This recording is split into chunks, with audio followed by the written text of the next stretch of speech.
Hi Steven, one of the companies I really love is Xiaomi and its founder Lei Jun, and what he said is very much that he wants to beat Apple, beat Samsung, and last quarter he actually beat Apple in terms of smartphone sales. Do you think Apple will be able to keep up with this company? Well, first of all, Pascal, Apple has never been the market leader with smartphones. They go for the profit. So they have about 14% of the market share, but they take 42% of the profits of the global market of smartphones. So that I think they're looking at ways to make money. But the challenge for Apple, of course, is to go to the extra mile in terms of innovation and developing new platforms. But I think Apple has those capabilities, and there's more than the smartphone, of course. They have all the services that are growing in importance. So I think it's going to be very cool to see how those two companies will be competing with each other. But I suggest we dive into the details.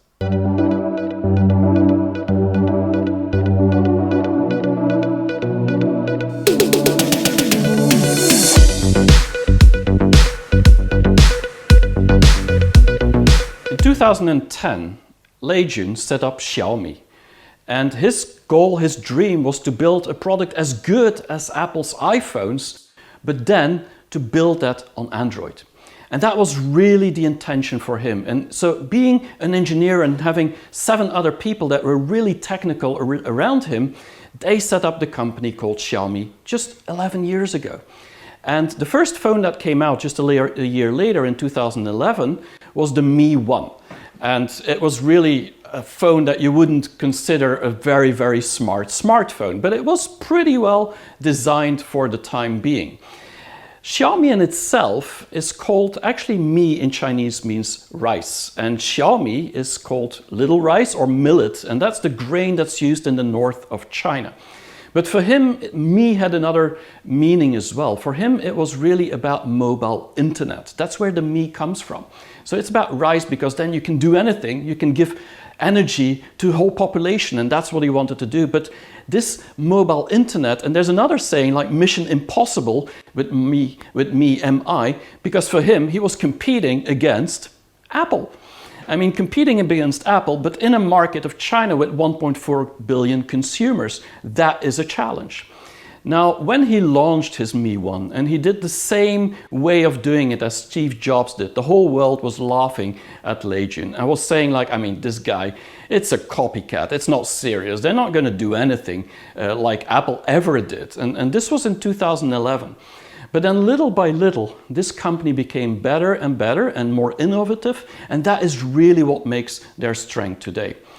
Now, one of the promises and secrets that he made back then was that any product that he would make would be at no more than 5% above, the price would not be at more than 5% than the cost, the total cost of building the product. And so the big value of buying a Xiaomi, even back then 10 years ago, was really about getting almost an iPhone quality, but at a much, much lower price. And when you look at the Chinese market, of course, that took off. And this was a strategy that many companies had, but not Samsung, not Apple, no. They wanted to really focus on just having a little bit more than the cost. So how are they making money? How is Xiaomi making money if they're not making money from their smartphones? Well, they have a lot of other things. And so what they've built is an ecosystem. What that means is that they've built thousands of suppliers and hundreds of partners that are building products. They call them the IoT lifestyle products, products that you use every day, whether it's an air conditioner or it's a television or a voice speaker or whatever you can think of, a camera, smart camera. All these things are built by their partners, and then these partners also sell at only 5% on top of the cost. But it's making these devices connected and smart and providing these internet services through the smartphone of Xiaomi that is actually where they're making their money. They're actually making more than 60% of all the money on internet services. And that's because until these devices are connected and really become useful in your life, in your house, in your home, well, why would you pay more money for this phone? And that's a very different strategy than Apple, for example, had. Now, if you compare today the latest Xiaomi phones and the latest Apple phones, there's a lot of reviews you can find online, and usually it's like, Yeah, I don't know, maybe one is better than the other for certain features, but they're getting very, very close one to the other. Whether it's the mid-end or the high-end, I mean, they're really, really getting to the quality. And that is because of Xiaomi's innovation skills. They're really good at innovating and going ahead of the market. Something that we got used from Apple, but Xiaomi is doing that very well too. Just last quarter, in Q2 2021, Xiaomi for the first time actually became the biggest smartphone manufacturer in the world on market share. They beat Apple, not Samsung yet, but that's their next goal in the next years. And so this is not a small company anymore. A company that sells more smartphones than Apple, I mean, is a company you should look at. But they're also going into many new directions. And one of their latest things is also, just like Apple and Stephen explained, it's going into the electrical vehicles or going into the cars. And Xiaomi will also be building a cars. But again, this is going to be built with partners. Now, the big difference is that they're not building a car because everybody's building a car. They're building a car because this is one of the products that is part of this internet environment, this IoT connected environment, this lifestyle environment that people also want to use on a daily basis. So it's just a product, whether it's an air conditioner or a car, for Xiaomi that doesn't matter as long as it's connected through the phones. Now, if we look at the opportunities, I mean, there's huge opportunities for this company. First of all, they're the number 2 in the world today in smartphone sales, but they're also bringing out really cool products. Think about the foldable phones, like double screen phones with liquid cameras. I mean, it's so advanced and so cool. And I have some friends in Beijing that already bought these phones, and they just say, you have to buy one. It's fantastic. Now, if you think about the IoT and lifestyle products, I mean, there's dozens, millions of products, I could say, that still could be connected. Every product that we use on a daily basis is starting to become smart. And so having this position of having this smartphone be the connector and controller of all these smart devices is a very good opportunity for the future. Because the factory of the world of smart devices is only one place, it's China. And Xiaomi has the relationships with all these partners. But they're also going into new business, not just cars, they're going into chip manufacturing, also because this is something the government is supporting, but it's something they also need to be more independent from the US, because you never know what will happen. Xiaomi in itself, and that's what I really like about them, is becoming what we call an adventure brand. And just like Red Bull, they want to show that they go to the extreme, to the limits of what people want. And this is something that I think Xiaomi, in their lifestyle thinking, can really achieve. Now, Xiaomi has a lot of challenges. And one of the biggest challenges, of course, is everything that's happening in the US and in the West when it comes to, for example, if you think about Huawei, they got banned from getting chips, from getting Android. They actually can't sell in the US. Imagine if Xiaomi would have the same issue as Huawei had, then of course they wouldn't stay the number 2 in the world. But as long as they can sell into these Western markets, which they can today, it's probably okay. But there's always that sort of Damocles above their heads that they never know what is going to happen.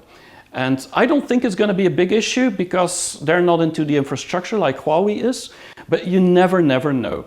And so also like Google and privacy issues, that's something like Android could be banned. If they have that, they have a real issue because everything's built on Android. Of course, you can use the open source Android, but still it's not the same thing. And then I think one of the big challenges for Xiaomi is their brand recognition. Not that they're a bad brand. In China, everybody knows them. In many countries in the world, like India, they're very popular. But in many new markets, they have to start from scratch. I don't think there's anyone in the world that doesn't know what Apple is, but many people don't know yet what Xiaomi is.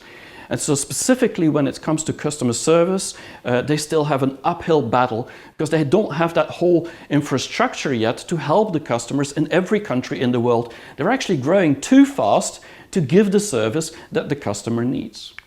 Now, if we think about the offer you can't refuse, and specifically the ultimate convenience part of it, I believe Xiaomi is at the same quality as Apple today.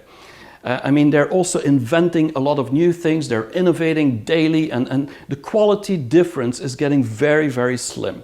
So I think on that size, it's really an opportunity for the consumers, specifically those that want it at a lower price, because that means people can buy a high quality phone at a lower price, and that is very convenient.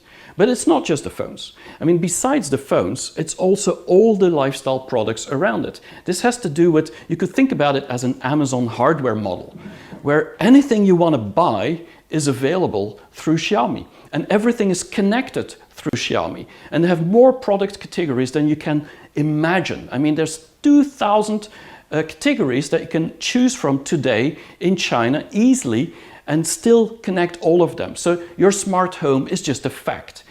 And it's not just that it's lower price, all these products, it's that there's also a lot of price categories. That means if you want to buy cheaper products or more expensive products, they have all the range that you can think of. So for the customer, this is all about choice and price. And these things two combined is of course very convenient. Now, when we think about partner in life, and we think about Xiaomi, this is really two things. It's their customers and their users, and it's also their partners who are building these devices. And specifically when we think about the partners, and we think about all these companies that are building all these IoT devices in China, what you see is that they are getting often invested or vested from Xiaomi, so they have a vested interest to make these partners successful. And this is not just about making themselves successful, it's about making their partners successful.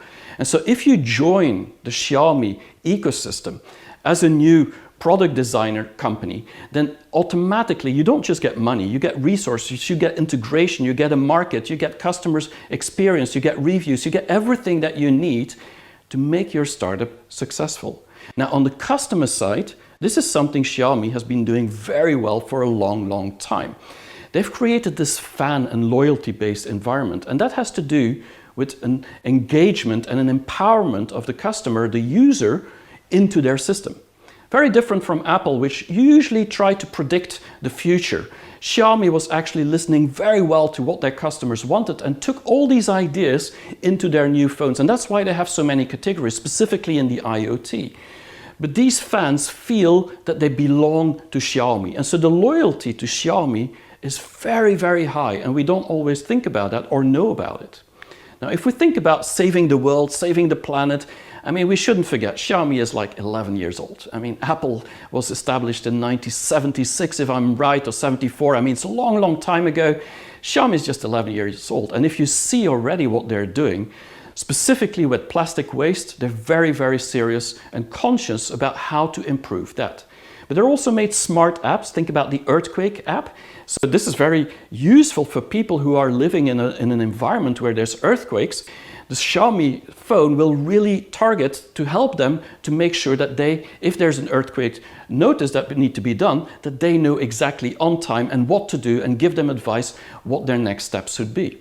During the pandemic, we saw Xiaomi, just like many other Chinese companies, giving a lot to humanitarian contributions, specifically masks and other things, not just in China, worldwide. And so they were really helping. But this is just a young company. So they did more than you would expect for a company from 11 years old.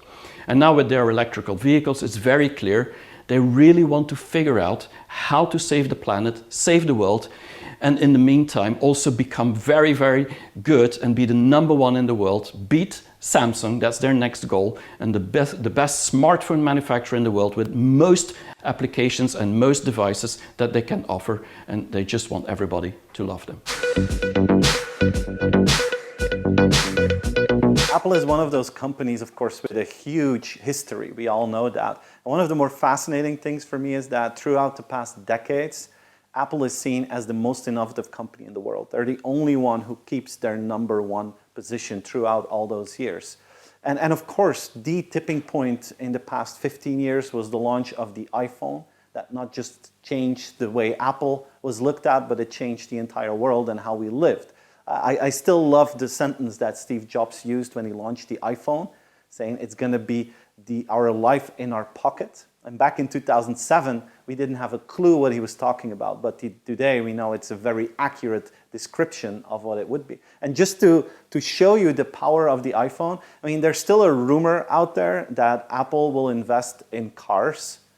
And one of the questions my oldest son had, he was like, "Dad, imagine that Apple will build a car. Will it still have windows?" I love that quote. But it's a rumor, but more and more you feel that it might actually happen one day. But just to for the sake of the hypothesis, imagine that Apple would bring a car to market and it would be as successful as BMW. Even then, the value and the revenue and the profit of the iPhone would be higher than the revenue of the Apple car, just to show you how powerful this one product is. And this is not just the iPhone. It's not a one-trick pony. Like, take the Airpods. I love using them. They have a revenue of $12 billion. If you compare that with a number of other tech companies, it's crazy to see that actually the revenue of the Airpods is higher than the entire revenue of Adobe. And it's almost as high as the entire revenue of Uber, just to show you how strong each of these individual products are. Now, one of the growth areas for Apple is the services to go beyond products. And in the last couple of years, this had a tremendous growth. It more than doubled in the past couple of years. And this is going to increase in importance even more for the future of Apple. And it's all part of that ecosystem. I think that most people who use Apple have multiple devices because once you're in the ecosystem, it works so well that you don't want to get out of that. And even though they're so successful, the most successful company in the world, the most valued companies in the world, they still have quite some challenges ahead of them. Of course, we have the hardware shortage today. We have antitrust matters that could happen. But in terms of strategy, I think there's some interesting things happening that could become a challenge for Apple. Take Apple TV, for instance. It's a streaming platform.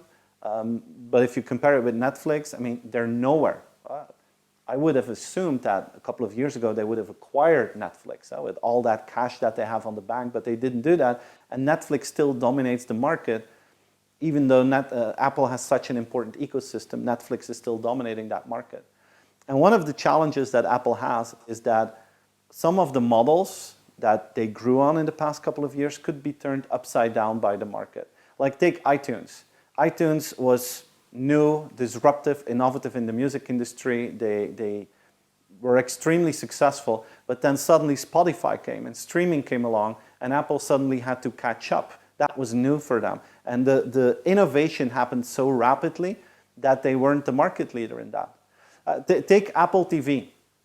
In the past with Apple TV, Apple believed that they could build the tracks without owning the trains, which means that these guys had to dream of delivering the ecosystem, delivering the platform, and the content had to be delivered by others, the trains. Now they're completely changing that strategy. And with Apple TV Plus, they decided to invest billions in creating their own content, building their own studios, setting up partnerships with Hollywood to make sure that they have exclusive content. And this is the item that is being used in the streaming wars between Amazon, Apple, and Netflix, the quality and the exclusivity of the content. So Apple now is building the tracks and the trains at the same time, which is completely new for them. And of course, maybe the biggest challenge for Apple is like, what is life after the iPhone? Today, the iPhone is still growing. It's almost impossible to believe, but it's still growing in importance for the company. But one day, sooner or later, I mean, we're going to have a new platform. And one of the items that Apple is really going for is the platform of augmented reality. They believe that that will be the next computer platform where we'll no longer holding our phones, but maybe we'll be using glasses, maybe we'll be using other devices, but that we get an additional digital layer in the world from our point of view in every move that we make. Question is, will Apple be the leader in that market again? And this is probably their biggest challenge. Now, if you look to the offer you can't refuse, if you look at how well they are performing in customer experience, I always work with this model with 4 layers. If you want to be successful in today's world, of course you need good products, price, and service. You need digital convenience. But more and more customers expect you to become a partner in life with broader services. And people expect you to add value to society. 4 layers that bring value to the customer. And if you bring those together in one storyline, you're actually bringing an offer people can't refuse. Now, in many of these elements, many of these dimensions, Apple actually invented the whole system. Take digital convenience. I love this quote of Steve Jobs, where he's like, guys, if you develop something, start with the customer experience, work backwards. And they delivered that. I don't know if you've ever thought about it in this way, but basically the iPhone was the first technological product, truly innovative product that came to the market without a manual or without a help desk. It just worked. And since that moment in time, every time that you and me, we buy something, we expect it to work without having to read a 100-page manual. And the whole unboxing experience that comes with it and that experience that they create is absolutely something that they invented. And because of them, we think it's the most normal thing in the world. And then you have partner in life. If you look at what the iPhone did, it actually achieved its goal. It became our life in our pocket. And it's not just a phone, it's our wallet, it's our healthcare partner, it's our mobility partner. Our phone basically brings value to every aspect in our life, and Apple is at the heart of that ecosystem. But there's more than just a phone. Look at the Apple stores. Still the most successful retail concept in the world. But they're not just selling in those stores. They're trying to increase the overall awareness and the overall knowledge about digital tools. They have their Genius Bar, and you can just walk in and learn from their teams how everything works and how you can upgrade your skills in terms of digital. So they want to become a partner, not just in delivering the products, but they want to become a partner in our digital knowledge from a broad point of view. And then you have the top of the model, changing your world. We could talk about sustainability here, but I want to talk to one of the elements that Apple is using to differentiate itself, and that's the element of ethics and privacy. Apple really believes that privacy is a value that is being underestimated in the world, and they want to bring that back to the customer. They believe that privacy is a fundamental human right, and that if you believe in privacy and if you believe that that's important, that you need to get an iPhone. And they even go into conflicts with the government about this, but they stand ground and they want to protect our data, they want to protect our privacy. That's what they stand for. And I like this because this is an example of adding value to society by using your core strengths. They look at their core strengths and they leverage, and it helps society, it increases the ethics and privacy, and it also at the same time brings value to the customer because they facilitate us in having a safer and better life. So in my opinion, Apple is one of those examples that really brings an offer you can't refuse to the market. Their products are fantastic. The convenience levels are very high. They are, and everyone who's using Apple, they can acknowledge that it is a partner in our life, and they add value to society in a way that it links back to their brand and their core strength. So Pascal, when I hear your story, for me, it becomes clear that Xiaomi is really focusing on product development, feature development. I was wondering, isn't that a challenge? Because I mean, the brand recognition, brand power, awareness, I think is still pretty low. If you compare that with Apple, where you have some sort of a brand religion, where people are actually willing to pay a lot of money for the same quality, as you mentioned, it shows the power of that brand. And I think that's going to be a really tough one to catch up with for Xiaomi. No, definitely. I think the brand awareness that Apple has is something that Xiaomi still needs to build, specifically outside China. In China, it's less of a problem. Okay.